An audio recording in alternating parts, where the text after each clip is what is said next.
Welcome to Dental Business RX. Practice success in 30 minutes or less. Thank you for calling ABC Dental. Over the course of my career, I've met with several thousand dentists just on the subject of overhead and profitability. And most of these meetings are driven by the fact that either the doctor feels like they're not profitable enough, or they have no idea what's happening with their expenses, what it actually costs to run their business. And as I've had these meetings throughout my career, I've sort of kept a bit of a mental tally. I'm looking for, what are the common errors that occur in these situations that occur in most, obviously every situation is different. Everybody's practice is different, but there are some basic issues, some basic mistakes that I've seen that have occurred as I've reviewed all of these overheads. And that's what I want to talk about in this week's episode of Dental Business RX, specifically financial management, the 4 biggest mistakes that can really cost you. My name is Jeff Bloomberg and I'm your host. And obviously the subject of financial management is a pretty big subject. I'm not going to be getting into that in this podcast. I'm just going to be focusing on these 4 big mistakes. If you'd like to know more about managing your finances or getting better control, we cover it at a couple points on the MGE program. If you're new to MGE, you don't know anything about us, you can actually attend our free seminar, which is delivered online called the Keys to Practice Profitability. You can find out more on our website, or I'll put a link on the episode webpage. And during the MGE Power Program, we actually have a whole 3-day seminar on financial management and profitability. But in this episode, we're going to focus more specifically on these big errors, right? Now, one thing I want to talk about before I even get into these is, beyond it being a big subject, there is sort of a viewpoint that doesn't work with relation to financial management. And I've seen this probably in about 50% of the doctors I've talked to over my career. I'll start getting into finance and asking, what about this? What about that?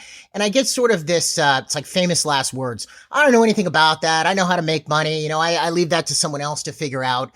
In other words, this has nothing to do with me, or I don't know anything about it. It's confusing, so I don't want to deal with it. And that's a dangerous viewpoint, because whether you like it or not, if you own your own practice, you're a business owner, and anything that you don't know can absolutely hurt you. Now, I'm not saying you have to know how to file your own taxes, or prepare fancy reports or whatever. I'm not saying any of that. But what I am saying is you have to understand what is going on in your office and how certain decisions that you make and things that you do will impact you financially. And you have to understand the terminology and the jargon to some degree. And, I'd pose it like this. And you may have been in this situation. I've been in it before. You're talking to your accountant, and your accountant mentions something about taxes or this or that, and you have no idea what they just talked about. Now, you may or may not ask a question at that point. I always do, because here's sort of my litmus test. If my accountant isn't going to take the time to explain that to me or make me feel stupid for asking, I need to find another accountant. If I were your patient and you use some dental terminology that I didn't understand, you're referring to the buccal surface of the tooth or something, which you shouldn't do with patients, by the way, unless they're familiar with dentistry. Let's say you do that and the patient asks you, hey doc, what does that mean? Would you answer their question? Of course you would, because that's just common sense. That's just being nice. You don't want to leave people not understanding what it is you're trying to talk about. It's actually a lot worse than you think. We talk about that a lot in our program, but it's very important that the patient knows what's going on. Well, similarly, you should know what's going on in your practice, just like that with finance. So if there's things that you don't understand about the subject of finance, you can't take the viewpoint that it has nothing to do with you and what's the big deal? I'm not a bean counter, or whatever the viewpoint might be. It's going to hurt you if you don't know these things. You will be less in control. All right. That's me on my soapbox here. So with that in mind, let's get into these 4 big errors, these 4 big mistakes that I see. I'm just going to give them to you, and then we'll talk about them a little bit as we go. What's the first one? The first one is running your practice finances off of your profit and loss sheet. So let me explain what I mean by that. I'll sit down with somebody and I go, okay, what's your overhead? I don't know. Let me get my P&L. Or, my profit wasn't very good this month. I just saw my P&L my accountant gave to me. So you're actually making management decisions solely and completely off of your P&L. Now, here's the thing. I'm not saying a P&L is useless. A P&L absolutely has its use. But really what you should be running things on is your overhead. Let me kind of give you the difference. And for this one, I couldn't come up with a good analogy. I'm giving you a real weird analogy. But you familiar with the concept of, the human cannonball like they have in the circus? The human cannonball. Guy or girl gets into a cannon and they shoot this person and they hit a net, right? Human cannonball. Okay, so if you want to compare these two things, you're probably wondering, where am I going with this? But just bear with me. So you shoot the person out of the human cannonball, and then they end up somewhere in the bleachers. Obviously, the cannon was aimed incorrectly. Maybe you didn't account for the person's weight. The trajectory is off, something like this. But there they are in the bleachers. You missed the net. Hopefully, they're okay. Where they ended up is your P&L. That's your P&L. A P&L is after the fact. It's what happened, not what's happening. How you align the cannon, where you're shooting it, what the trajectory and the angle are, that's your overhead. If you're managing by what happened, you're always 2 steps behind.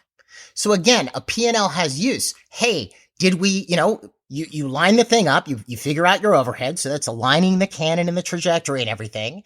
That's the overhead sheet. Then you fire the person out of the cannon. Then where they end up is your P&L. That's your P&L. Did they end up where they were supposed to? We're only supposed to spend $6,000 a month on dental supplies. Did we spend $6,000 this month? That's where the P&L becomes useful, because that's after the fact. And overhead is planning. Right? Overhead is planning. You use the P&L to determine if you're sticking to it or not. Better analogy. Maybe you're going on a vacation, family vacation. You would first figure out, like, where are we going if you're driving? How do we get there? And all that good stuff. Okay. That's your overhead sheet. That's planning. That's figuring out ahead of time where you end up. Okay. Here we are in Kansas City. All right. That's the P&L. That's where you ended up. That's how you can tell, did we plan this thing correctly? All right. So, as an example, this is where you can get sort of thrown off. I was talking to a client recently, and they were looking at their P&L for the month, and the profit was lower than they expected, and they were somewhat upset or alarmed about it. And that's understandable.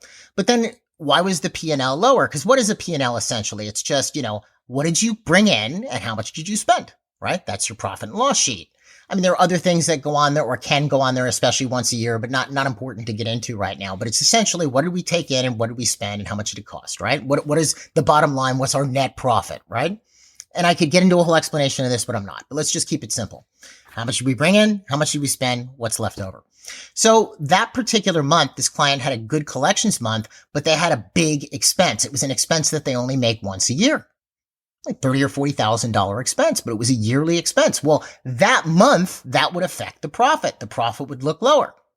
Do you see? But truthfully, if the overhead is in place, you're setting aside in your monthly overhead, whatever that would be, 1/12 of that. Let's say it's $36,000 a year. You're setting aside $3,000 a month in your overhead. So when that expense comes once a year, boom, you already have the money and you pay it. That's overhead management and financial management. The P&L will show you, we had a big $36,000 expense this month, which won't show up next month because you only spent it this month, but you won't get alarmed about it at that point. So the more important thing to know is, what is your overhead? What does it actually cost you to run your business? Because that's going to tell you if you're going to be profitable or not. And you want to make sure what's on that overhead is not just the expenses that you would have month in, month out, but expenses that you have semi-annually, like twice a year, expenses that you have annually. You want to make sure these are all properly accounted for. I've put on the episode webpage, if you want a copy of MGE's overhead sheet, we have an analog and a digital version. Put a link to it on the episode webpage. I definitely advise, if you don't have a good command of what your overhead is, that you download that and fill that out for your practice. You have to know what it costs you to run your business, because otherwise, how are you going to know if you ever have any profit? Okay. Then you use the P&L to see, hey, are we sticking to the overhead? Did I misestimate some things? And obviously, as you're figuring out your overhead, you might refer to your P&L to see what you've been spending. But what if you've been overspending? Maybe you should be spending less. You get how this works. P&L is after the fact. Overhead is before the fact. So that's big mistake number one. Mistake number two is not a huge one, but it has a little bit to do with how I started this episode off. It's essentially outsourcing things that you shouldn't be outsourcing. Now, in this day and age, there's tons of things that we can outsource, right? I mean, you can even outsource your reception at times, right? But with regards to finance, I think that certain things should be kept in-house and other things are okay to outsource. This is just my own personal opinion here. As far as using a payroll service, I'm fine with that. I think you should outsource that. It's a pain to have to go through your payroll every other week, right? But who's calculating the payroll and what you're supposed to be paying your team, that should be done in-house. I personally think you should have some type of financial management software where you actually know, what your bills are, what's in your checking account, and it's properly categorized so you know that what you're spending on what. I've seen it where, you have some doctors where they'll outsource even reconciling their bank accounts. I think that's a terrible idea because think about this for a second. So, I'm not reconciling my own accounts. I have all these things on auto pay because I don't want to forget to pay any bills. So now how am I going to even know what my overhead is, right? I have no idea what my overhead is. So my accountant does my books, reconciles my account. Let's say the month of February passes. The stuff gets over to the accountant in March. By the end of March, I get a P&L for February and my account's reconciled and I find out that we made an error of $20,000. I'm just not a fan of that. I would say keep all that stuff in house. The office manager can pay the bills, and the doc can manage where the money goes, but it should not take that long. It's not that difficult. If you have a bigger practice, you might have someone there that does it part-time. Bigger office, you might have a part-time bookkeeper, but essentially you want to keep this stuff in house so that when it comes to tax time also, it's easy to deliver over the accountant. And, I have a basic idea. This is the way I operate, at least, is anything I give away that I shouldn't be giving away, I no longer control, right? Not that I have to control everything, but I want to make sure, especially my finances, I want to have a degree of oversight and control. So I don't want to put myself in that situation. All right. That's number 2. Number 3, is spending money on things that you don't need. You could also call this not using what you're already paying for. Now, this one I could talk about for a long time, right? But let's take an example. You have a practice with production problems, right? So the solution that's conceived as is we need another operatory. We've got 4, we need 5. We have three chairs that the doc's using right now, and one is hygiene, right? So we're going to add another chair. And the doctor is on their own. They're the only provider out of 3 chairs, and they have 3 dental assistants. So now we're going to add chair number 4. So now if you look at that, the idea there, or the computation there, is that this extra chair is going to solve all of my production problems. That's probably not the actual problem. If I saw a doc with 3 assistants working out of 3 chairs and they want to add a 4th, there could be any number of problems. A, they could be scheduled inefficiently. B, they might need more efficient assistants. C, they might need another provider. That's probably the biggest issue. They might need another provider. Or they're just scheduled back to back to back. Maybe they're not doing multiple procedures when they're seeing a patient, quadrant dentistry. They're seeing a patient doing a crown, bringing them back for the next crown.